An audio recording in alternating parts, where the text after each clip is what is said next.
الحمد لله الذي خلق اللوح والقلم علم الإنسان ما لم يعلم، والصلاة والسلام على رسوله الذي أرسل إلى العرب والعجم وعلى آله وصحبه الذين هم بحور العلوم والحكم. أما بعد، فأعوذ بالله من الشيطان الرجيم. بسم الله الرحمن الرحيم. فأما من ثقلت موازينه، وقال رسول الله صلى الله عليه وسلم: يا أبا ذر، أفلا أدلك على عملين خفيف مؤونتهما عظيم أجرهما، والذي نفسي بيده لم يأت الثقلان بمثلهما. فقال أبو ذر رضي الله تعالى عنه: أجل يا رسول الله. فقال رسول الله صلى الله عليه وسلم: السكوت والأخلاق. صدق اللہ العظیم. نبی اکرم صلی اللہ علیہ وسلم نے ارشاد فرمایا، موت کے وقت ہر انسان کو ندامت ہوگی، نیک اور صالح ہو اسے بھی ندامت ہوگی، فاسق اور فاجر ہو اس سے بھی ندامت ہوگی، کافر ہو اس سے بھی ندامت ہوگی. کافر کو ندامت اس لیے ہوگی کہ وہ کہے گا کہ کاش میں مسلمان ہوتا. فاسق اور فاجر کو ندامت اس لیے ہوگی کہ وہ کہے گا کاش میں کوئی نیک عمل کرتا. نیک اور صالح کو ندامت اس لیے ہوگی کہ وہ کہے گا کہ کاش جو عمل کیے وہ کم کیے، میں نے زیادہ اعمال کیوں نہیں کیے. میں زیادہ عمل کرتا تو زیادہ بہتر تھا، جو اعمال میں نے کیے وہ بہت کم ہیں اور آگے کا سفر بہت زیادہ ہے. حضرت بیلول دانا رحمۃ اللہ علیہ کو ایک موقع پر ہارون رشید رحمۃ اللہ علیہ نے اپنے ہاتھ سے انگوٹھی نکال کر دی اور کہنے لگے: بیلول، دنیا کے لوگ دن کے اجالے کے اندر مختلف قسم کے تجارت میں، پیشہ میں کے اندر مشغول ہیں، اور ایک آپ ہو کہ کبھی قبرستان میں ملتے ہو، کبھی مسجد کے کونے میں ملتے ہو. میں سمجھتا ہوں کہ یہ حماقت ہے، اور یہ انگوٹھی میں اسی کو پہناتا ہوں جو بیوقوف ہوتا ہے. ہارون رشید رحمۃ اللہ علیہ نے اپنے ہاتھ سے انگوٹھی نکال کر بیلول دانا کے ہاتھ میں پہنائی. بیلول دانا رحمۃ اللہ علیہ نے انگوٹھی کو پہن لیا. کچھ عرصے کے بعد پتہ چلا کہ ہارون رشید رحمۃ اللہ علیہ ایسے مرض میں مبتلا ہوئے ہیں جو لا علاج ہے، اس کا کوئی علاج نہیں ہے. بیلول دانا رحمۃ اللہ علیہ نے ملاقات کی اجازت چاہی اور اجازت مل گئی، اور ملنے کے بعد ہارون رشید رحمۃ اللہ علیہ کے پاس آئے. ہارون رشید رحمۃ اللہ علیہ سے چند سوال کیے. فرمایا: بادشاہ، جب آپ کا 10 دن کا سفر ہوتا تھا آپ کتنا توشہ لے کر جاتے تھے؟ کہا 20 دن کا. فرمایا: جب 20 دن کا سفر ہوتا کتنا توشہ لے کر جاتے تھے؟ کہا 30 دن کا. تو اگلا سوال پوچھا، کہا جب سفر 20 دن کا تھا تو توشہ 30 دن کا لے کر کیوں گئے؟ تو ہارون رشید رحمۃ اللہ علیہ نے فرمایا کہ ممکن ہے کہ سفر لمبا ہو جائے، قیام کا ارادہ کم ہو، قیام زیادہ ہو جائے، تو توشہ ختم نہ ہونے کا اندیشہ نہ ہو، توشہ زیادہ رہے، اگر سفر لمبا ہو گیا تو کوئی حرج نہ ہو. اپنا اصل سوال پوچھا. ہارون رشید رحمۃ اللہ علیہ سے فرمایا بیلول دانا نے کہ اے بادشاہ، اب جو سفر شروع ہو رہا ہے اس کے لیے کتنا توشہ ہے آپ کے پاس؟ ہارون رشید رحمۃ اللہ علیہ کی زبان پر تالا لگ گیا. فرمانے لگے: اس سفر کے لیے توشہ تو ہے ہی نہیں، جبکہ یہ وہ بادشاہ ہے جس کے حالات میں یہ بات لکھی ہے کہ ہارون رشید رحمۃ اللہ علیہ تہجد کے 100 رکعت نفل پڑھا کرتے تھے. یہ وقت کا بادشاہ تھا اور تہجد کے 100 رکعت نفل پڑھا کرتا تھا. ہارون رشید رحمۃ اللہ علیہ کے جب سر جھکا تو بیلول دانا نے وہ انگوٹھی اپنے ہاتھ سے نکالی. فرمایا کہ میرے نزدیک تو اس سے زیادہ بیوقوف کوئی نہیں جو عارضی سفر کے لیے زیادہ توشہ لے کر جائے اور ابد الآباد کے سفر کے لیے اس کے پاس کوئی توشہ نہ ہو.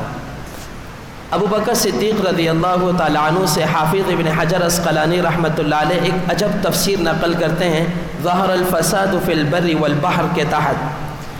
حافظ ابن حجر عسقلانی رحمۃ اللہ علیہ اپنی سند کے ساتھ فرماتے ہیں کہ سیدنا ابو بکر صدیق رضی اللہ تعالیٰ عنہ فرماتے ہیں کہ ظہر الفساد فی البر والبحر، البر هو اللسان والبحر هو القلب، بر سے مراد زبان ہے اور بحر سے مراد دل ہے، جبکہ مفسرین فرماتے ہیں کہ بر سے مراد خشکی ہے اور بحر سے مراد سمندر ہے، کہ خشکی کے اندر اور سمندر کے اندر جو فساد آتا ہے وہ انسان کے گناہوں کی وجہ سے آتا ہے۔ لیکن ابو بکر صدیق رضی اللہ تعالیٰ عنہ نے بہت عجب تفسیر فرمائی ہے، فرمایا البر هو اللسان والبحر هو القلب، بر سے مراد زبان ہے اور بحر سے مراد دل ہے۔ اگر انسان کی زبان خراب ہو جائے تو اس پر اللہ کے بندے روتے ہیں، اور اگر انسان کا دل خراب ہو جائے تو اللہ کے فرشتے اس پر روتے ہیں۔ تو رسول اللہ صلی اللہ علیہ وسلم نے ارشاد فرمایا کہ موت کے وقت ہر شخص کو ندامت ہوگی، نیک اور صالح ہو وہ بھی ندامت کا اظہار کرے گا، فاسق اور فاجر ہو وہ بھی ندامت کا اظہار کرے گا، اور اگر کافر ہو تو وہ بھی ندامت کا اظہار کرے گا۔ انسان آخرت کے لیے، قیامت کے لیے جتنے بھی اعمال کرے وہ کم ہیں۔ نبی اکرم صلی اللہ علیہ وسلم نے ارشاد فرمایا کہ اللہ تعالیٰ کا جو میزان ہے، ترازو ہے، اگر اس ترازو کے اندر ساتوں آسمان اور ساتوں زمین اور اس کے درمیان جو کچھ ہے وہ رکھ دیا جائے تو اللہ کا ترازو بھرے گا نہیں، اور اس ترازو کے اندر ہر انسان کے نامہ اعمال کو رکھا جائے گا اور تولا جائے گا۔ پھر نبی اکرم صلی اللہ علیہ وسلم نے ارشاد فرمایا 3 موقع قیامت میں ایسے ہوں گے کہ کوئی کسی کو یاد نہ کرے گا، کوئی کسی کو یاد نہ کرے گا۔ 3 موقع ایسے ہیں، اس موقع پر ہر شخص کی فریاد ہوگی یا رب نفسی نفسی، اللہ مجھے بچا لے، اے اللہ مجھے بچا لے، لیکن ایک ہی ذات ہے جس کی فریاد ہوگی یا رب امتی امتی، کہ اللہ میری امت ہے۔ وہ 3 مقام ہے کون سے؟ سب سے پہلا مقام کہ عند الصراط، جب لوگ پل صراط پر آئیں گے اور پل صراط پر کراس کریں گے تو پل صراط کو پار کرنے کی جب کوشش کریں گے تو کوئی کسی کو یاد نہ کرے گا، ماں بیٹے کو یاد نہ کرے گی، باپ بیٹے کو یاد نہ کرے گا، بھائی بھائی کو یاد نہ کرے گا۔ اس وقت ہر ایک شخص کی زبان پر ایک ہی لفظ ہوگا رب سلم رب سلم۔ حدیث میں یہ لفظ آتے ہیں کہ جب مسلمان پل صراط پر آئے گا اور پل صراط پر جیسے ہی قدم رکھے گا تو رکھتے ہی یہ دعا پڑھے گا رب سلم، اللہ حفاظت فرما، رب سلم، اللہ حفاظت فرما۔ اور دوسری روایت میں آتا ہے کہ امت محمدیہ جیسے ہی پل صراط پر آئے گی تو رسول اللہ صلی اللہ علیہ وسلم پل صراط کے قریب آ کر کہیں گے یا رب سلم، اے اللہ اس کی حفاظت فرما۔ تو پہلا موقع پل صراط کا ہے کہ کوئی کسی کو یاد نہ کرے گا۔ پل صراط کے موقع پر ہر شخص کی زبان پر ہو گیا کہ میں بچ جاؤں، میری حفاظت ہو جائے۔ دوسرا موقع جب انسان کسی بھی انسان کو یاد نہیں کرے گا، وہ وزن اعمال ہے۔ جب ہر انسان کے اعمال کا وزن ہوگا تو اس وزن اعمال کے وقت میں کوئی کسی کو یاد نہ کرے گا، ہر شخص کہے گا کہ بس کسی طریقے سے آج میری جان خلاصی ہو جائے، آج کسی طریقے سے میں بچ جاؤں۔ وزن اعمال کے وقت میں کوئی کسی کو یاد نہ کرے گا۔ تیسرا موقع جو سب سے اہم ہوگا وہ ہے جب نامہ اعمال ملیں گے۔ وَإِذَا الصُّحُفُ نُشِرَتْ، جب نامہ اعمال کو دیا جائے گا، نامہ اعمال ایسے نہیں ہوگا بس اللہ کی طرف سے اعلان ہوگا، ہر ایک کے ہاتھ میں نامہ اعمال ہوگا اور اسے کہا جائے گا ہاں اقرؤوا کتابیہ، اپنی کتاب کو پڑھو، خود بتاؤ تم جنت میں جاؤ گے یا جہنم میں جاؤ گے، اپنی کتاب کو پڑھو۔ جب نامہ اعمال انسان کے ہاتھ میں آئے گا اور اپنے نامہ اعمال کو دیکھے گا تو اس وقت کوئی شخص کسی کو یاد نہ کرے گا۔ لیکن نبی اکرم صلی اللہ علیہ وسلم نے فرمایا کچھ اعمال ایسے ہیں جو کرنے میں بہت چھوٹے سے ہیں لیکن اللہ کے ترازو کو بھر دیں گے۔ جو ترازو اتنا بڑا ہے جس میں ساتوں زمینیں رکھی جائیں، ساتوں آسمان رکھے جائیں اور ان کے درمیان جتنی چیزیں ہیں ان تمام چیزوں کو رکھا جائے، وہ ترازو بھرے گا نہیں۔ لیکن 10 اعمال ایسے ہیں کہ وہ کرنے میں بہت چھوٹے چھوٹے سے ہیں، اور میں نہیں سمجھتا کہ اس مجمع میں کوئی بھی ایسا آدمی ہو جو وہ 10 اعمال اسے نہ آتے ہوں۔ ہر ایک کو آتا ہے، بچہ ہو، بڑا ہو، چھوٹا ہو، عورت ہو، کوئی بھی ہے وہ 10 اعمال کر سکتی ہے یا 10 اعمال کر سکتا ہے، بہت آسان ہے۔ نبی اکرم صلی اللہ علیہ وسلم نے فرمایا وہ اعمال بہت چھوٹے سے ہیں لیکن اللہ کے ترازو کو بھر دیں گے۔ اتنا بڑا ترازو جو زمین اور آسمان جس میں آ جائیں تو وہ پھر بھی ترازو کی جگہ خالی رہے، لیکن وہ اعمال اتنے چھوٹے چھوٹے سے ہیں کہ ہر عمل کو کرنے میں 5 سیکنڈ لگتا ہے۔ ہر عمل کو کرنے میں صرف 5 سیکنڈ 10 سیکنڈ لگتے ہیں، 1 منٹ بھی خرچ نہیں ہوتا۔ تو وہ 10 اعمال اللہ کے ترازو کو بھریں گے، اس وقت وہ نیکی کام آئے گی۔ نبی اکرم صلی اللہ علیہ وسلم نے فرمایا کہ ان میں سب سے پہلا عمل وہ کلمۃ التوحید ہے، لا الہ الا اللہ، لا الہ الا اللہ محمد الرسول اللہ۔ یہ کلمۃ التوحید ہے کہ نبی اکرم صلی اللہ علیہ وسلم نے ارشاد فرمایا کہ ایک شخص کو بلایا جائے گا اور اس کے سامنے 99 دفتر ایسے کھولے جائیں گے جو اس کے بداعمالیوں سے بھرے ہوں گے۔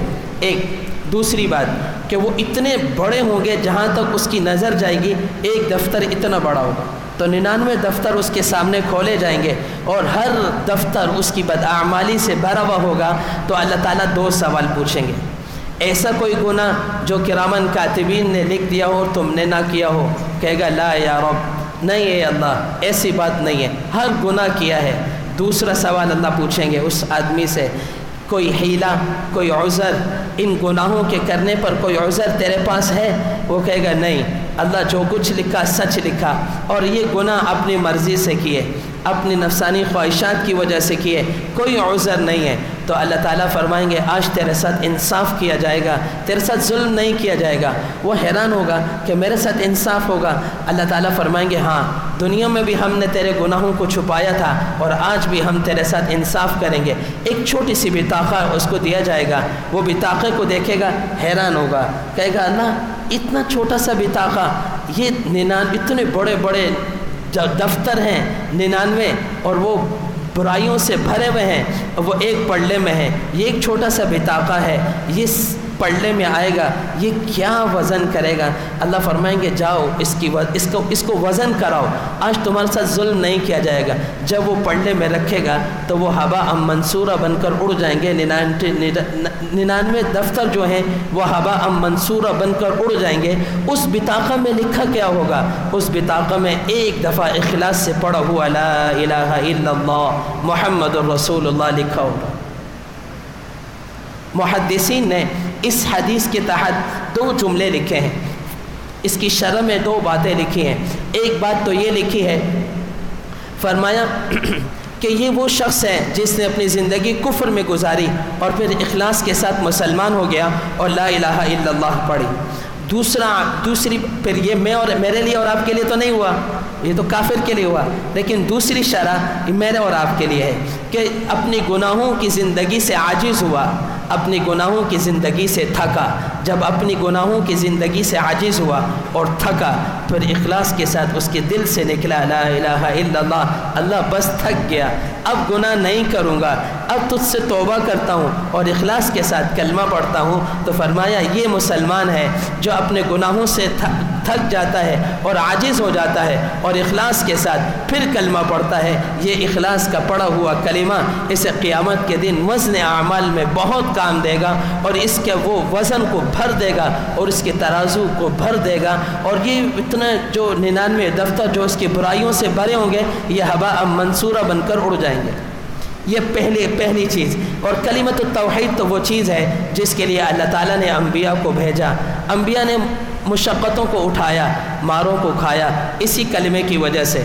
طائف کے سفر میں نبی اکرم صلی اللہ علیہ وسلم جب 3 سرداروں کے پاس گئے تو یہی کلمہ لے کر گئے، ان تینوں نے اسی کلمے کو سن کر تینوں نے کیا کیا کہا وہ فضائل اعمال میں شیخ الحدیث مولانا زکریا کاندھلوی رحمۃ اللہ علیہ نے اس کو نقل کیا ہے۔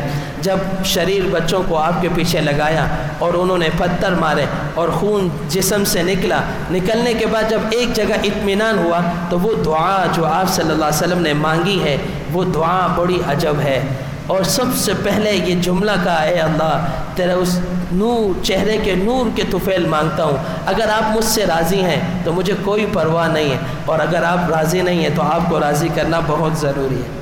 یہی وہ کلمہ ہے۔ پھر عداس نے آ کر ملاقات کی، شیبہ کا انگور کا باغ تھا، اس نے باغ سے انگور توڑنے کے بعد کہا کہ مجھے شرم آتی ہے، میں نے اس کی بڑی مخالفت کی ہے، لیکن ہے میرا قریبی رشتہ دار، تم اس سے کہنا تجھے رشتہ داری کا واسطہ، یہ رشتہ داری کا واسطہ میرے انگوروں کو واپس نہ کرنا، اس میں سے کچھ کھا لینا۔ جب عداس غلام وہ نبی اکرم صلی اللہ علیہ وسلم کے پاس آیا، آپ صلی اللہ علیہ وسلم نے پھر دعوت دینا شروع کی۔ کہاں سے ہو، نام کیا ہے؟ کہا میرا نام عداس ہے، میں نینوا سے ہوں۔ آپ نے فرمایا نینوا میں میرا بھائی یونس علیہ السلام کو اللہ نے نبی بنا کر بھیجا۔ وہ کہنے لگا یہ بات نبی کے علاوہ کوئی نہیں جانتا، اگر آپ یہ بتاتے ہیں کہ نینوا میں اللہ نے یونس کو بھیجا تھا نبی بنا کر تو آپ اللہ کے سچے نبی ہیں۔ میں کلمہ پڑھتا ہوں اشہد ان لا الہ الا اللہ وانک رسول اللہ، کہ آپ اللہ کے رسول ہیں۔ آپ نے فرمایا اپنے ایمان کو چھپانا، شیبہ کو مت بتانا کہ تم مسلمان ہو گئے۔ بھلا ایمان بھی کبھی چھپتا ہے؟ بھلا ایمان بھی کبھی چھپتا ہے؟ ایمان کبھی نہیں چھپتا، نسبت کبھی چھپتی نہیں ہے۔ تو کلمۃ توحید ہے، یہی وہ کلمہ ہے جس کے لیے انبیاء اکرام علیہ الصلوۃ والسلام نے مشقتوں کو اٹھایا اور اپنی ساری زندگی اس کلمے پر لگائی، اور زکریا علیہ السلام کو آرے سے چیرا گیا اسی کلمے کی وجہ سے۔ ایک عمل، دوسرا عمل، امام بخاری رحمۃ اللہ علیہ آخری روایت نقل کرتے ہیں، کلمتان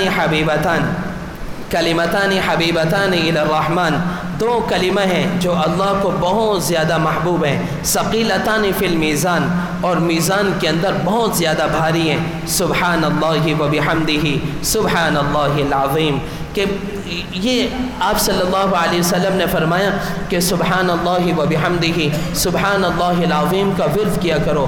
اللہ کے عرش کے خزانوں میں سے یہ ایک خزانہ ہے، اللہ کے عرش کے خزانوں میں سے یہ ایک خزانہ ہے۔ اسی وجہ سے ہمارے بزرگ اور اکابر فرماتے ہیں کہ اس کی ایک تسبیح صبح کیا کرو اور ایک تسبیح شام میں کیا کرو۔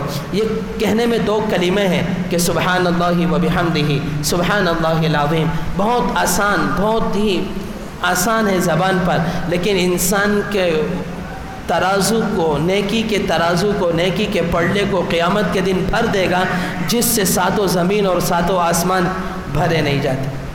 دو عمل ہو گئے، کلمۃ التوحید اور دوسرا سبحان اللہ و بحمدہ سبحان اللہ العظیم۔ تیسری چیز اخلاق حسنہ، تیسری چیز اخلاق حسنہ۔ اخلاق حسنہ کے تین درجے ہیں۔ ایک، آپ سے کوئی شخص زیادتی کرتا ہے، آپ اس سے اتنا ہی بدلہ لیتے ہیں جو آپ کے ساتھ زیادتی کرتا ہے۔ وَإِنْ عَاقَبْتُمْ فَعَاقِبُوا بِمِثْلِ مَا عُوقِبْتُمْ بِهِ، تم پر کوئی زیادتی کرتا ہے تم اتنی ہی زیادتی کرو، لیکن اگر تم معاف کر دو زیادہ بہتر ہے۔ یہ موسیٰ علیہ السلام کے اخلاق تھے۔ دوسرا درجہ اخلاق کا یہ ہے کہ آپ پر کوئی زیادتی کرتا ہے تو آپ اس کو معاف کر دیں، یہ عیسیٰ علیہ السلام کا مقام ہے۔ اور تیسرا درجہ یہ ہے کہ آپ پر کوئی زیادتی کرتا ہے آپ اس کو معاف بھی کریں، اس پر احسان بھی کریں۔ یہ نبی اکرم صلی اللہ علیہ وسلم کے اخلاق ہیں کہ آپ پر کوئی زیادتی کرتا تھا تو آپ صلی اللہ علیہ وسلم بدلہ نہیں لیتے تھے، پھر اسے معاف کرتے تھے، پھر اس پر احسان کرتے تھے۔ یہ اخلاق کے درجے ہیں۔ لیکن اخلاق حسنہ کیا ہے؟ اخلاق حسنہ میں ہمیں قصے سنائے جاتے ہیں۔ اخلاق حسنہ کے یہ تین درجے بتاتے ہیں۔ محدثین نے تین باتیں بہت عجب نقل فرمائی ہیں۔ محدثین فرماتے ہیں جس کے اندر تین باتیں پائی جائیں یہ اخلاق حسنہ کا مالک ہے۔ طلب الحلال، طلب الحلال، یہ حلال کو کماتا ہے۔ اجتناب المحارم، گناہوں سے اپنے آپ کو بچاتا ہے۔ توسع اہل البیت، اپنے گھر والوں پر اپنی وسعت کے مطابق خرچ کرتا ہے۔ اگر تینوں چیزیں آپ کے اندر ہیں آپ اخلاق حسنہ کے مالک ہیں۔ اگر آپ کے اندر دو چیزیں ہیں اور تیسری چیز نہیں ہے، ہم میں سے اکثر نوجوان طبقہ یا اپنے دوست احباب رکھنے والے ساتھی اس تیسرے درجے میں مار کھاتے ہیں۔ ہوٹلوں میں جا کر خوب کھانے کھاتے ہیں، بہترین کھانے کھاتے ہیں، لیکن گھر والوں پر اس طرح کا خرچ نہیں کرتے جس طرح وہ اپنی ذات پر خرچ کرتے ہیں۔ اگر جس طرح آپ اپنی ذات پر خرچ کرتے ہیں، جو کچھ آپ خود پہننا پسند کرتے ہیں اور جو کچھ آپ خود کھانا پسند کرتے ہیں، تو وہی چیز اپنے گھر والوں کو کھلاؤ اور وہی چیز اپنے گھر والوں کو پہناؤ۔ اسی وجہ سے محدثین نے یہ تین باتیں نقل کی، طلب الحلال، کہ حلال کو کمانا، اجتناب المحارم گناہوں سے بچنا، اپنی استعداد کے مطابق، اپنی استطاعت کے مطابق اپنے گھر والوں پر خرچ کرنا، یہ ہے اخلاق حسنہ۔ نبی اکرم صلی اللہ علیہ وسلم کے قصے بہت ہیں اخلاق حسنہ پر۔ میں امام ابو حنیفہ رحمۃ اللہ علیہ کا ایک قصہ آپ کو سناتا ہوں۔ امام ابو حنیفہ رحمۃ اللہ علیہ کے بارے میں مشہور ہے کہ امام ابو حنیفہ رحمۃ اللہ علیہ عشاء کی نماز پڑھ کر عبادت میں مشغول ہو جاتے تھے اور فجر کی نماز تک آپ عبادت میں مشغول رہتے تھے، لیکن دوسری طرف ایک مجاہدہ تھا، آپ کا پڑوسی تھا، وہ شرابی تھا اور شراب پی کر بہت زیادہ شور مچاتا تھا اور حفوات بھی اس کی زبان سے نکل جایا کرتے تھے۔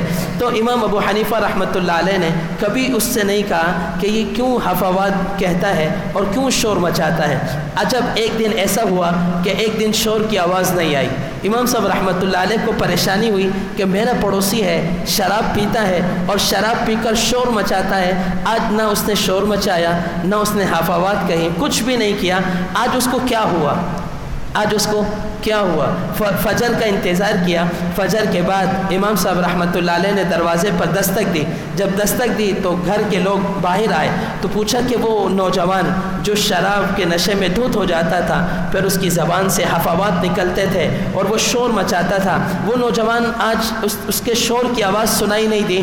تو اہل گھر والوں نے کہا آج کے بعد ہمیں بھی سکون مل گیا اور آپ کو بھی سکون مل گیا، اب کبھی شور کی آواز نہیں آئے گی۔ امام صاحب رحمۃ اللہ علیہ نے تعجب سے، حیرانگی سے پوچھا وہ کیوں؟ کہا ہم نے اس کی رپورٹ لکھائی ہے قاضی کے پاس اور قاضی کے کارندے اور پولیس آئی تھی اور اس کو اٹھا کر لے گئی۔ اب جب تک وہ ٹھیک نہیں ہو جائے گا، صحیح نہیں ہو جائے گا، وہ حوالات سے باہر نہیں آئے گا۔ امام صاحب رحمۃ اللہ علیہ نے کہا یہ تم نے کیا کیا، اتنی حماقت کی، اور یہ کہہ کر امام صاحب نے فرمایا بتاؤ تم نے کس قاضی کے پاس، آپ کی زبان میں بات کرتا ہوں، کس تھانے کے اندر اس کی رپورٹ لکھائی ہے؟ تو بتایا کہ فلاں تھانے میں اس کی رپورٹ لکھائی ہے۔ تو امام صاحب رحمۃ اللہ علیہ اس تھانے کی طرف چلنا شروع ہو گئے۔ جب امام صاحب رحمۃ اللہ علیہ تھانے کی طرف چلنا شروع ہوئے تو باہر جو سنتری کھڑا تھا وہ اندر جا کر قاضی سے کہنے لگا، ایس ایچ او سے کہنے لگا، نعمان ابن ثابت آپ کے تھانے کی طرف آ رہا ہے، جسے وقت کا بادشاہ بلاتا ہے یہ اس کے پاس نہیں جاتا، اس کا رخ آپ کے تھانے کی طرف ہے، دیکھو اسے کیا کام ہے۔ تو وہ قاضی تھانے سے باہر آیا، کہنے لگا آپ کو کیا کام ہے اور کس سے کام ہے؟ فرمایا آپ سے کام ہے اور آپ کے پاس آیا ہوں۔ کہا مجھے بلا لیا ہوتا میں خود آ جاتا، کہا نہیں کام میرا ہے اس لیے میں خود آیا ہوں۔ تو وہ بہت حیران تھا کہ امام صاحب ابو حنیفہ رحمۃ اللہ علیہ کو مجھ سے کیا کام ہے اور میرے پاس چل کر خود آ رہے ہیں ابو حنیفہ رحمۃ اللہ علیہ۔ تو جب وہ خود اندر اپنی مسند پر لے کر گئے، سیٹ پر بیٹھے تو پوچھا آپ کیوں آئے ہیں؟ فرمایا میرا پڑوسی ہے جس کی ایک رپورٹ FIR آپ کے پاس درج ہوئی ہے اور آپ کے حوالات میں وہ بند ہے، اس کی ضمانت کے لیے آیا ہوں۔ تو وہ کہنے لگا آپ جانتے ہیں کس کی ضمانت کرا رہے ہیں؟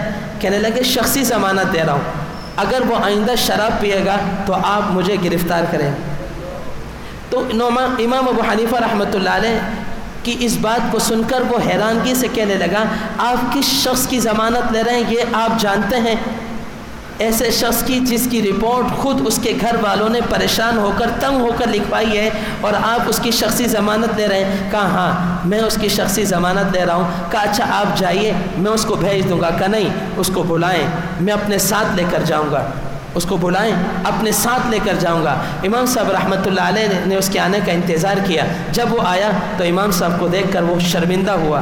امام صاحب رحمۃ اللہ علیہ نے اسے کوئی دعوت نہیں دی، اسے کوئی احسان نہیں جتلایا کہ دیکھو میں نے تمہاری شخصی ضمانت کرائی ہے، میں نے تمہارے ساتھ یہ کیا تم شراب نہ پینا، کچھ نہیں کہا، بس اس کو ساتھ لے کر گھر گئے اور گھر میں اس کو داخل کیا اور اپنے گھر میں خود داخل ہو گئے۔ رات کا انتظار کیا کہ یہ رات کو دوبارہ شراب پیے گا اور پھر حفوات کہے گا، لیکن جب رات ہوئی تو رات کو اس نے شراب نہ پی، اس نے حفوات نہ کہی۔ امام صاحب رحمۃ اللہ علیہ کو پھر حیرانگی ہوئی، تعجب ہوا کہ اب تو یہ گھر میں موجود ہے، اب اس نے شراب کیوں نہ پی اور اب اس نے حفوات کیوں نہ بکی؟ تو اس پر امام صاحب نے پھر فجر کا انتظار کیا۔ فجر کے بعد دوبارہ دستک دی، دستک دینے کے بعد اب دروازہ کھلنے والا وہی نوجوان تھا جو شرابی تھا۔ امام صاحب نے فرمایا تم نے شراب نہیں پی؟ کہا جو محبت کی شراب آپ نے پلائی ہے اس کے بعد کسی شراب کی ضرورت نہیں۔ یہ ہے اخلاق حسنہ جو آج میرے اندر بھی نہیں ہے اور آپ کے اندر بھی نہیں، معاشرے کے اندر سے ختم ہو گئے، اس کو زندہ کرنا بہت ضروری ہے۔ یہ تیسری چیز اخلاق حسنہ جو وزن اعمال میں سب سے بڑی چیز ہے۔ نبی اکرم صلی اللہ علیہ وسلم نے ابو ذر رضی اللہ تعالیٰ عنہ کو ارشاد فرمایا یا ابا ذر افلا ادلک علی عملین، اے ابو ذر میں تجھے دو عمل نہ بتاؤں خفیف معونتہما کرنے میں بہت آسان، عظیم اجرہما اور اجر اس کا بہت زیادہ، والذی نفسی بیدہ قسم اس ذات کی جس کے قبض قدرت میں جناب رسول اللہ صلی اللہ علیہ وسلم کی جان ہے، لم یأتی الثقلان بمثلہما، انسان اور جن ایسا عمل اللہ کو دکھا نہ سکے گا۔ ابو ذر رضی اللہ تعالیٰ عنہ نے فرمایا اجل یا رسول اللہ کے رسول جلدی سے بتائیے وہ دو عمل کیا ہیں، کرنے میں بھی آسان ہے اور اجر بھی بہت زیادہ ہے، انسان اور جن ایسا عمل اللہ کو دکھا نہ سکے گا۔ فرمایا خاموش رہنا اور اچھے اخلاق، خاموش رہنا اور اچھے اخلاق۔ اس حدیث کے تحت علماء لکھتے ہیں کہ ابو ذر رضی اللہ تعالیٰ عنہ پر مہینوں مہینوں گزر جاتے تھے، ابو ذر کی زبان سے ایک لفظ سننے کو نہیں ملتا تھا، ایک لفظ سننے کو نہیں ملتا تھا۔ آپ صلی اللہ علیہ وسلم نے تاکید فرمائی نا السکوت والاخلاق، خاموش رہنا اور اچھے اخلاق۔ لقمان حکیم فرماتے ہیں میں کبھی جب بھی پچھتایا بولنے پر پچھتایا، خاموش رہنے پر کبھی نہیں پچھتایا۔ جب بھی پچھتایا بولنے پر پچھتایا، خاموش رہنے پر کبھی نہیں پچھتایا۔ تو اچھے اخلاق، تین عمل ہو گئے۔ چوتھا عمل آپ صلی اللہ علیہ وسلم نے فرمایا بخن بخن بخن، خوشخبری ہو اس کے لیے، خوشخبری ہو اس کے لیے جس کے نامہ اعمال میں نکلے سبحان اللہ، الحمدللہ، اللہ اکبر، لا الہ الا اللہ۔ آپ صلی اللہ علیہ وسلم نے 3 دفعہ فرمایا بخن بخن بخن، خوشخبری ہو اس کے لیے، خوشخبری ہو اس کے لیے جس کے نامہ اعمال میں سبحان اللہ، الحمدللہ، اللہ اکبر اور لا الہ الا اللہ۔ نبی اکرم صلی اللہ علیہ وسلم نے اپنی بیٹی فاطمۃ الزہرا رضی اللہ تعالیٰ عنہ کو جو تسبیح سکھائی تھی رات کو سونے کے وقت کی، وہ یہی تھی کہ 33 بار سبحان اللہ، 33 بار الحمدللہ اور 34 بار اللہ اکبر اور آخری مرتبہ لا الہ الا اللہ۔ فرمایا بیٹی یہ پڑھ کر سو جا، قیامت کے دن تیرے نامہ اعمال میں سب سے زیادہ وزنی عمل یہی سبحان اللہ، الحمدللہ، اللہ اکبر۔ ڈاکٹر عبدالحی عارفی رحمۃ اللہ علیہ فرماتے ہیں اے دوستو تم سمجھتے ہو کہ ولی بننا بہت مشکل ہے، ولی بننا مشکل نہیں ہے، بس اپنے اپنے اپنے اپنے کلام کے اندر چند کلمات کا اضافہ شروع کر دو، چند باتوں کا اضافہ شروع کر دو، تم اپنے وقت کے ولی بن جاؤ گے۔ اگر تمہیں کوئی چیز اچھی لگے تو ماشاءاللہ کہا کرو، کوئی بات اچھی لگے سبحان اللہ کہا کرو، تسبیح اور تحمید کو اپنے کلام میں شامل کر لو۔ جب تسبیح تحمید کو اور تکبیر کو اور ماشاءاللہ کو اپنے کلام کا حصہ بنا لو گے تو تم ولایت کے مقام پر پہنچ جاؤ گے۔ بڑے لوگوں کی بڑی بات، ڈاکٹر عبدالحی عارفی رحمۃ اللہ علیہ نے یہ جملہ ارشاد فرمایا کہ تم اپنے کلام میں ماشاءاللہ کو لے لو، اپنے کلام میں سبحان اللہ کو لے لو، اپنے کلام کے اندر الحمدللہ کو لے لو۔ جب تم ان 3 کلمات کا اضافہ کرو گے تو اللہ تمہیں ولایت کے مقام پر پہنچا دے گا۔ 4 عمل ہو گئے۔ 5واں عمل نبی اکرم صلی اللہ علیہ وسلم نے ارشاد فرمایا جس کا نوجوان نیک اور صالح بیٹا اس کی آنکھوں کے سامنے مرے پھر اس پر وہ صبر کرے، قیامت کے دن یہ صبر اس کے نامہ اعمال کے وزن کو ایسا بڑھائے گا، ایسا وزنی کرے گا، اس سے زیادہ وزن والا کوئی عمل نہ ہوگا، اس سے زیادہ وزن والا عمل کوئی نہیں ہوگا۔ تابعین میں کبار تابعین میں ایک تابعی گزرے صلہ بن اشیم رحمۃ اللہ علیہ۔ صلہ بن اشیم رحمۃ اللہ علیہ اپنے 2 بیٹوں کے ساتھ جہاد میں شریک ہوئے۔ صلہ بن اشیم رحمۃ اللہ علیہ نے اپنے دونوں بیٹوں سے کہا بیٹا تم صف اول میں لڑو، میں آخری صف میں کھڑا ہوں گا۔ جب تم صف اول میں لڑو گے تو تم دونوں کی شہادت کی موت کی خبر میرے پاس آئے گی، میں اس پر صبر کروں گا، اللہ مجھے 1 درجہ دے گا۔ پھر جب تمہاری موت کے بعد میں صف آخر کو چھوڑ کر صف اول میں آؤں گا، پھر میں لڑوں گا، اللہ کی رضا کے لیے لڑوں گا، مجھے موت آئے گی، شہادت ملے گی۔ تو تمہاری موت پر صبر کرنے پر 1 درجہ ملا، اپنی موت پر 2 درجہ ملے گا، میرا مقام جنت میں تم سے بلند ہو جائے گا۔ یہ صلہ بن اشیم رحمۃ اللہ علیہ کہہ رہے ہیں. اور صلہ بن اشیم رحمۃ اللہ علیہ یہ کن لوگوں میں سے تھے؟ یہ ان لوگوں میں سے تھے دن میں جہاد کرتے اور رات کو تہجد کے لیے جنگل میں جا کے کھڑے ہو جاتے. جب تہجد کی نماز پڑھتے تو پیچھے شیر آ کر بیٹھ جاتا, ان کے سجدے میں جانے کا انتظار کرتا. جب صلہ بن اشیم رحمۃ اللہ علیہ سجدے میں جاتے تو ان کے پاؤں کو وہ چاٹتا, جنگل کا شیر ان کے پاؤں کو چاٹتا. جب ان تینوں کا انتقال ہوا, ان تینوں کی شہادت ہوئی, تو ان کی اہلیہ تھی ماریہ عدویہ رحمۃ اللہ علیہ. حضرت عائشہ رضی اللہ تعالیٰ عنہ سے روایات کو نقل کرتی ہیں. حضرت عائشہ رضی اللہ تعالیٰ عنہ کی شاگردہ میں سے ماریہ عدویہ 30 سال زندہ رہیں, 30 سال. صلہ بن اشیم کے بعد 30 سال زندہ رہیں. 30 سال تک دن میں روزہ رکھتی, رات کو قیام اللیل کرتی, اور جو سوتی مصلح پر سوتی, مصلح کے علاوہ نہ سوتی. بستر پر لیٹ کر ماریہ عدویہ نے کبھی نیند پوری نہیں کی. نیند پوری کی تو مصلح پر کی, اور 30 سال تک روزہ رکھا. بس ان دنوں میں روزہ نہ رکھا جن دنوں میں روزہ نہیں تھا. تو ماریہ عدویہ 30 سال کے بعد جب موت کی حالت میں آئیں تو پہلے روئی پھر ہنسی. تو جو قرب جوار میں خواتین تھیں وہ کہنے لگی, ماریہ آج ہنس بھی رہی ہو رو بھی رہی ہو. کہا رو اس لیے رہی ہوں, آج نماز سے اور روزے سے جدائی ہو جائے گی. آج کے بعد کبھی نماز بھی نہ پڑھ سکوں گی اور آج کے بعد کبھی روزہ بھی نہ رکھ سکوں گی. اگر سکون تھا تو نماز میں تھا, سکون تھا تو روزے میں تھا. آج نماز سے اور روزے سے جدائی ہے اس لیے رو رہی ہوں. اور ہنس اس لیے رہی ہوں کہ دیکھو آنگن کے اندر صحن میں صلہ بن اشیم کھڑے, وہ کہہ رہے ہیں آج ہمارے ساتھ روزہ افطار کرو. وہ مجھے لینے کے لیے آئیں, اس لیے ان کو دیکھ کر مسکرا رہی ہوں. تو یہ چوتھا عمل تھا کہ پانچواں عمل تھا کہ اپنے جوان بیٹے کی موت پر صبر کرے, اور صبر کر جب صبر کرے تو صبر کرے گا تو اسے اللہ تعالیٰ وہ وزن بنائیں گے جو نامہ اعمال میں اور ترازو کے اندر اتنا بھاری ہوگا کہ اس سے زیادہ کوئی اور نہ ہوگا. نبی اکرم صلی اللہ علیہ وسلم ایک میت کے جنازے میں گئے, اور وہاں پر ایک عورت زور سے رو رہی تھی اور اس کے بیٹے کا انتقال ہوا. آپ صلی اللہ علیہ وسلم نے فرمایا اس سے کہو صبر کرے.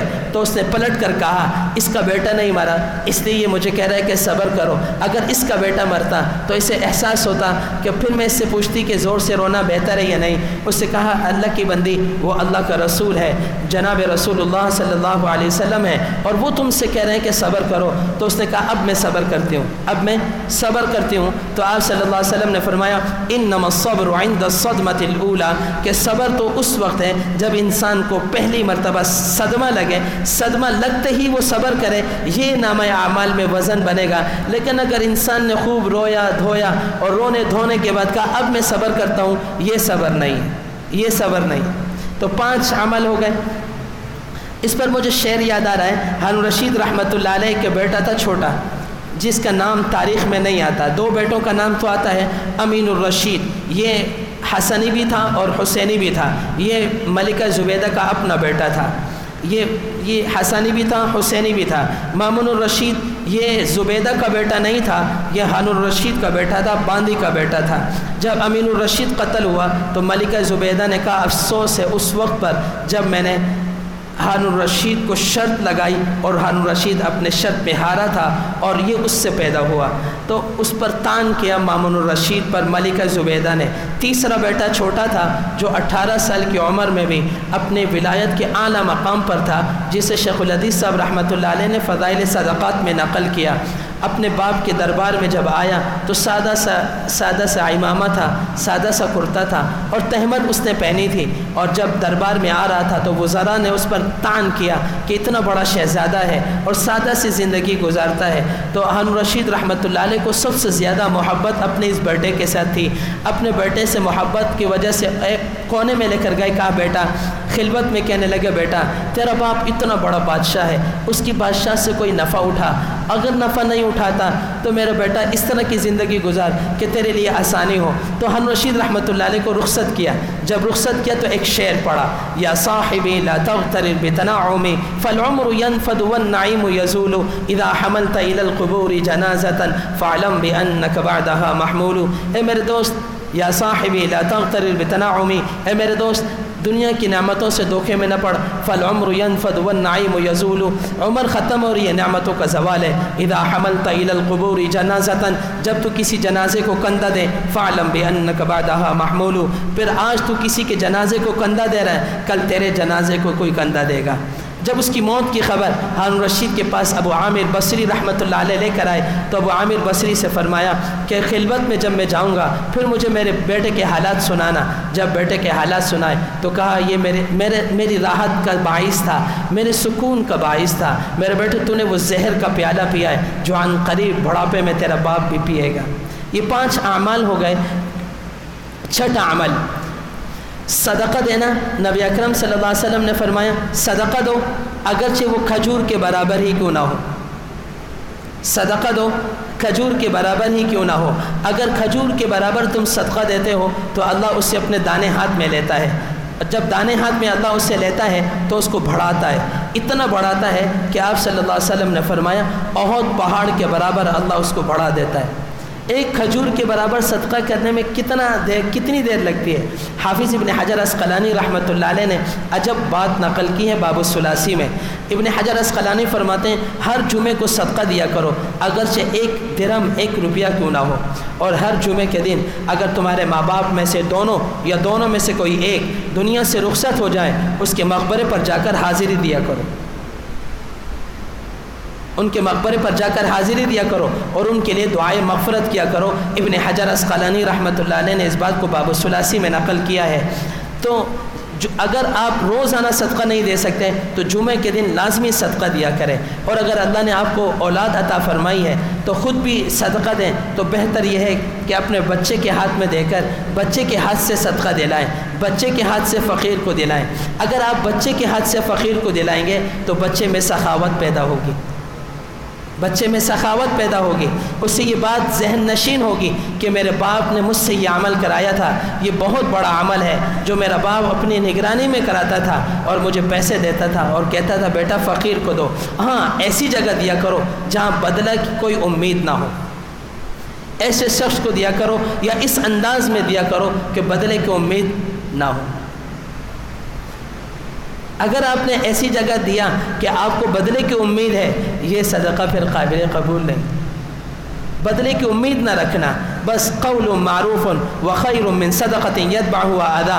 پھر تو اچھی بات کہنا یہ زیادہ بہتر ہے کس سے؟ اس بات سے جس کے پیچھے تم طعن کرو یا کچھ اس طرح کے کلمات استعمال کرو. تو صدقہ، اور آپ صلی اللہ علیہ وسلم نے فرمایا کہ صدقہ انسان سے بلاؤں کو دور کرتا ہے اور صدقہ اللہ کے غضب کو بھی ٹھنڈا کرتا ہے. تو صدقہ ہے. پھر آپ صلی اللہ علیہ وسلم نے ایک ارشاد فرمایا میرے صحابی کا 1 مٹھی جو صدقہ کرنا اور میرے صحابہ کے بعد میں آنے والے لوگوں کا احد پہاڑ کے برابر سونا صدقہ کرنا برابر نہیں. میرے صحابی کا 1 مٹھی جو صدقہ کرنا بعد میں آنے والے شخص کا احد پہاڑ کے برابر سونا صدقہ کرنا برابر نہیں.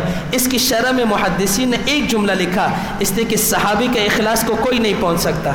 صحابی کے اندر وہ اخلاص ہے جب وہ ایک مٹھی جو صدقہ کرتا ہے اس مقام اس اخلاص پر کوئی نہیں پہنچ سکتا. جب اس اخلاص پر کوئی نہیں پہنچ سکتا تو بعد میں آنے والا احد پہاڑ کے برابر بھی صدقہ کرے. تو جب اصل چیز ہے اخلاص.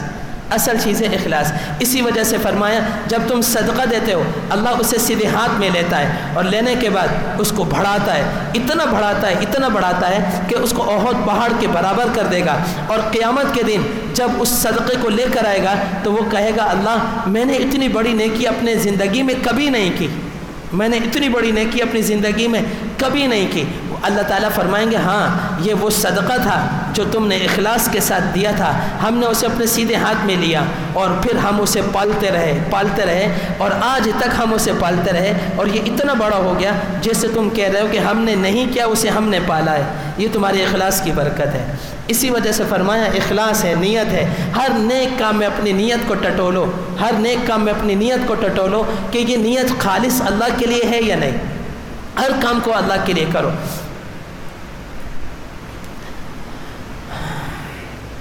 7واں عمل الغضب للہ اللہ کے لیے کسی سے ناراض ہونا، اللہ کے لیے کسی پر غصے کا اظہار کرنا سب سے مشکل عمل ہے۔ الحب للہ البغض للہ، اللہ کے لیے محبت کرنا، اللہ کے لیے ناراض ہونا، اعطاء للہ اللہ کے لیے دینا، ومنع للہ اللہ کے لیے منع کرنا۔ جس میں یہ چار صفات پیدا ہو جائیں، اللہ کے لیے دینا، اللہ کے لیے منع کرنا، اللہ کے لیے نفرت رکھنا، اللہ کے لیے محبت رکھنا، نبی اکرم صلی اللہ علیہ وسلم گارنٹی دے رہے ہیں فقد استکمل الایمان، اس کا ایمان مکمل ہو گیا، فقد استکمل الایمان، اس کا ایمان مکمل ہو گیا۔ الغضب للہ، اللہ کے لیے ناراض ہونا۔ عبداللہ ابن عمر رضی اللہ تعالیٰ عنہ نبی اکرم صلی اللہ علیہ وسلم کی ایک حدیث اپنے بیٹے کو سنا رہے تھے۔ بیٹا اللہ کے رسول صلی اللہ علیہ وسلم کے زمانے میں ہمارے گھر کی عورتیں مسجد نبوی میں جا کر نماز پڑھا کرتی تھیں۔ عبداللہ ابن عمر رضی اللہ تعالیٰ عنہ کے بیٹے نے کہا، ابا جان اب فتنے کا زمانہ ہے، ہم اپنے گھر کی عورتوں کو مسجد میں نہیں بھیجیں گے نماز کے لیے۔ عبداللہ ابن عمر رضی اللہ تعالیٰ عنہ غصے سے لال ہو گئے، فرمانے لگے میں تجھے اللہ کے رسول صلی اللہ علیہ وسلم کی حدیث سنا رہا ہوں اور تو مجھے سامنے سے عقلی دلیل نقل کر رہا ہے، 2 مہینے تک اپنے بیٹے سے بات نہیں کی۔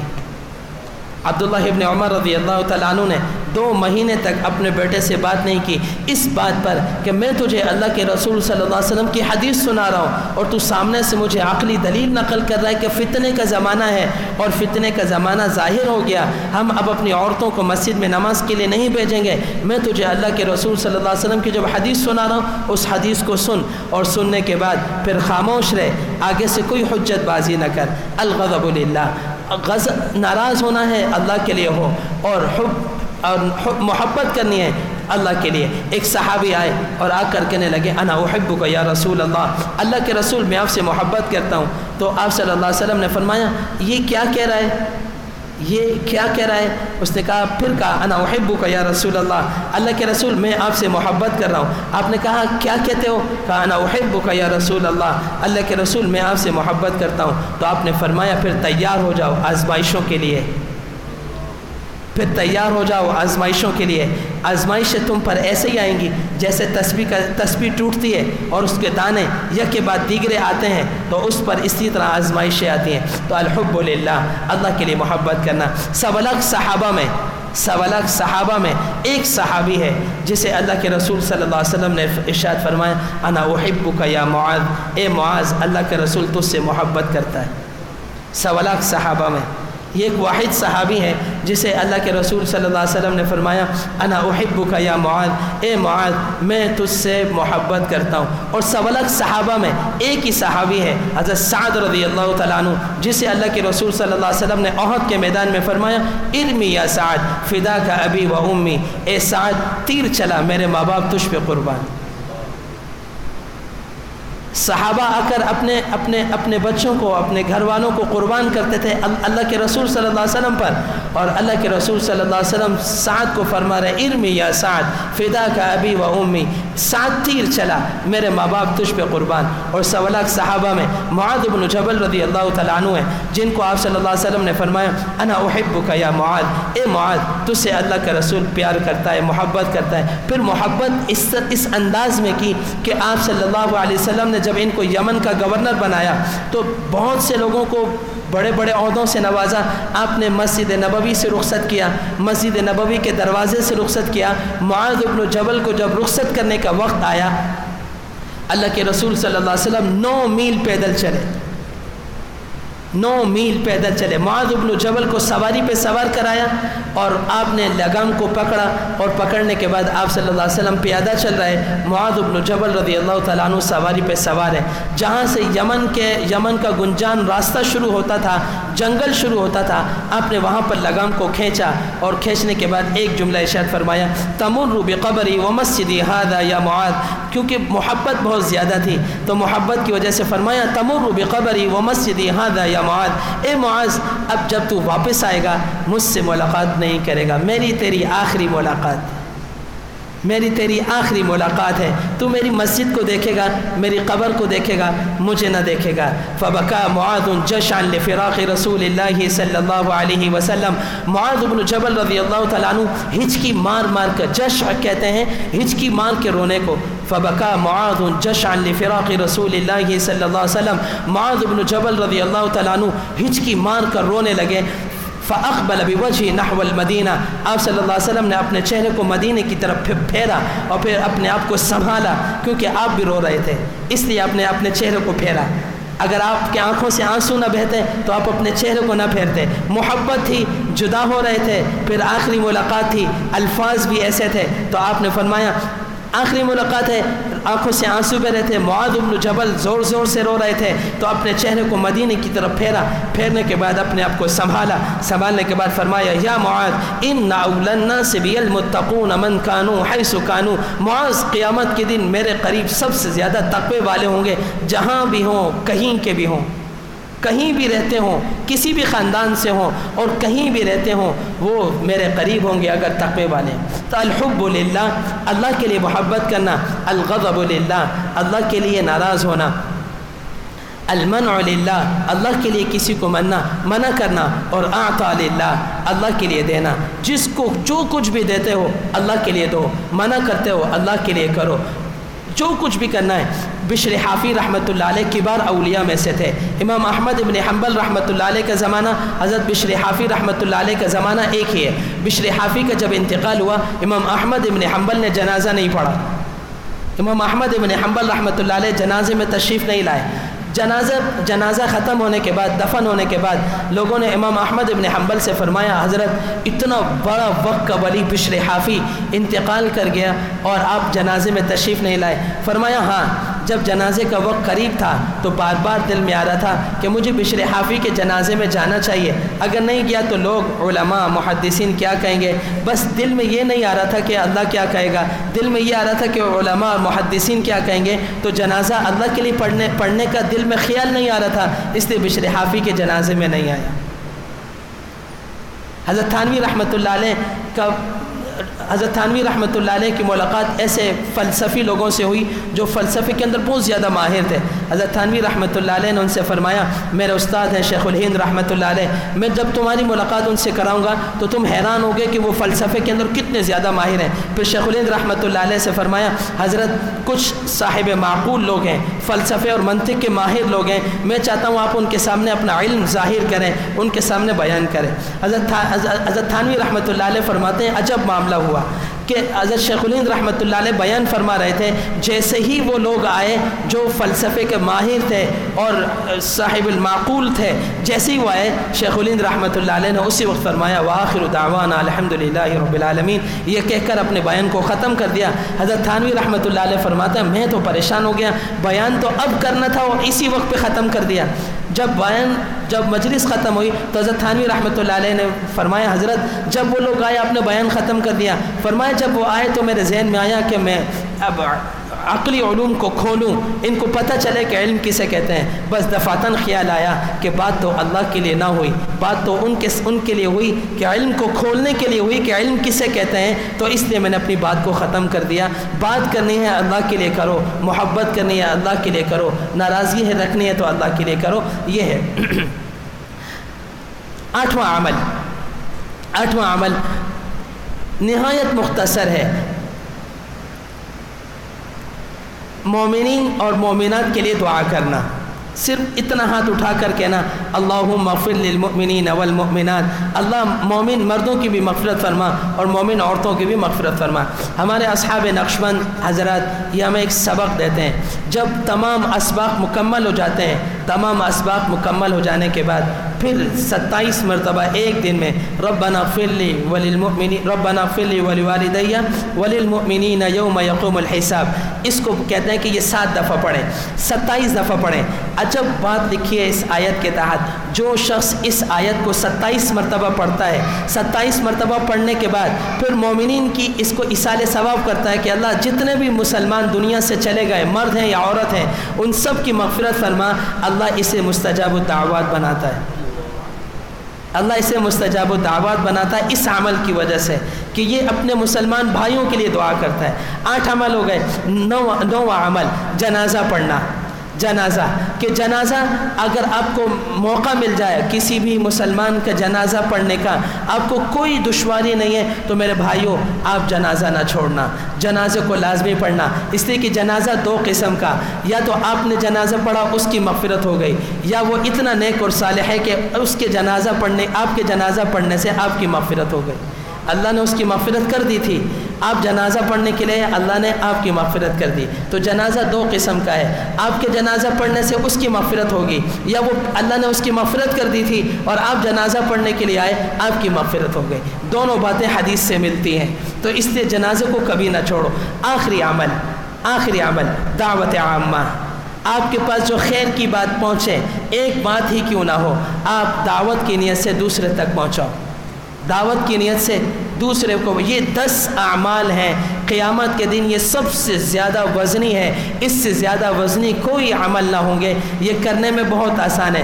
دیکھو یہاں دعوت میں ایک کام کرنا، دعوت دیتے ہوئے ایک بات کا خیال رکھنا، اگر آپ نے اس بات کا خیال رکھا آپ کی دعوت مقبول ہوگی، اگر آپ نے اس بات کا خیال نہ رکھا آپ کی دعوت قبول نہیں ہوگی۔ آپ بندے کو وہ سوال مت پوچھنا جو اللہ پوچھے گا، دعوت دیتے وقت وہ سوال اس سے مت پوچھنا جو سوال اللہ پوچھے گا، آپ اس سے وہ سوال کرنا جو انسانیت کے ناطے آپ کو کرنے چاہیے۔ مثلا اللہ کو کیا سوال پوچھنا ہے؟ نماز کیوں نہیں پڑھی، گناہ کیوں کیا، یہ سوال اللہ کو پوچھنا ہے۔ دعوت دیتے وقت کسی کو نہ کہنا کہ نماز کیوں نہیں پڑھتے، دعوت دیتے وقت کسی کو نہ کہنا گناہ کیوں کرتے ہو، عیاشی کیوں کرتے ہو، وہ آپ سے نفرت کرے گا۔ آپ اس سے یہ سوال پوچھو آپ کا کیا حال ہے، آپ کو میری ضرورت ہو، پریشانی میں کوئی پریشانی ہو، اس پریشانی میں میری ہیلپ کی ضرورت ہو، میری مدد کی ضرورت ہو، اپنی استعداد کے بقدر میں آپ کی مدد کروں گا، ہیلپ کروں گا۔ بس اگر آپ نے دعوت دیتے وقت اس بات کا خیال رکھا، یہ اقوال زری میں لکھا ہے، اگر آپ نے اس بات کا خیال رکھا تو اللہ آپ کی دعوت کو قبولیت کا مقام عطا کرے گا۔ اگر آپ نے اس بات کا خیال نہ رکھا تو اللہ ہی جانتا ہے کہ آپ کی دعوت کو قبولیت کا مقام ملے گا یا نہیں۔ یہ 10 اعمال تھے جو کرنے میں بہت آسان ہے، ہم میں سے ہر شخص کر سکتا ہے۔ اللہ تعالیٰ مجھے اور آپ کو عمل کرنے کی توفیق عطا فرمائے۔ اللہم صلی علی سیدنا محمد وعلی آل سیدنا